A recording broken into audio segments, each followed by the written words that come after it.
जागतिक मानवाधिकार दिनाचे औचित्य साधून मानवाधिकार संरक्षण समिती नवी दिल्ली शाखा यवतमाळच्या वतीने नेरपासून अवघ्या काही किलोमीटर अंतरावर असलेल्या लखमाई संस्थान पाथर्डेदेवी येथे सत्य साईबाबा संस्थेच्या वतीने निःशुल्क शिबिराचे आयोजन करण्यात आले। या कार्यक्रमाच्या अध्यक्षस्थानी मानवाधिकार संरक्षण समितीच्या महाराष्ट्र राज्य उपसचिव सरला इंगळे या मंचावर उपस्थित होत्या। प्रमुख पाहुणे म्हणून जिल्हाध्यक्ष मधुकर मडावी, दुर्गा मिश्रा, देवसिंग राठोड, मुकेश चुंडे, सरपंच जयसिंग राठोड इत्यादी मान्यवर मंचावर विराजमान होते। अध्यक्षांच्या शुभ हस्ते व पाहुण्यांच्या उपस्थितीत सत्य साईबाबा यांच्या प्रतिमेचे पूजन करून दीप प्रज्वलन करून कार्यक्रमाचे उद्घाटन करण्यात आले। यावेळी अध्यक्षीय भाषणात सरला इंगळे यांनी म्हटले की मानवाधिकार हा केवळ आपल्याला दिलेला हक्क नाही तर माणुसकीचा आधार आहे। मानवाधिकार समिती ही सध्या तरी जिल्हा व तालुक्यापर्यंत मर्यादित झाली आहे।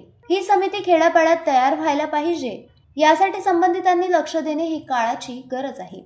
यावेळी दिलीप इंगळे, संजय शिवराम, मानवाधिकार संरक्षण समितीचे नेर तालुका अध्यक्षा विना खोडवे, नवनाथ दरुई, रंजना हिंगासपुरे, संतोष कुमार, राजेंद्र चिरडे, संतोष दुधे, गजानन दुधे, मनोज जोग, संगीता सरोदे, संगीता पिपराणी, माया चतुरकार उपस्थित होते। कार्यक्रमाचे सूत्रसंचालन देवराव राठोड यांनी केले। यावेळी मानवाधिकार संरक्षण समितीचे कार्यकर्ते मोठ्या संख्येने उपस्थित होते।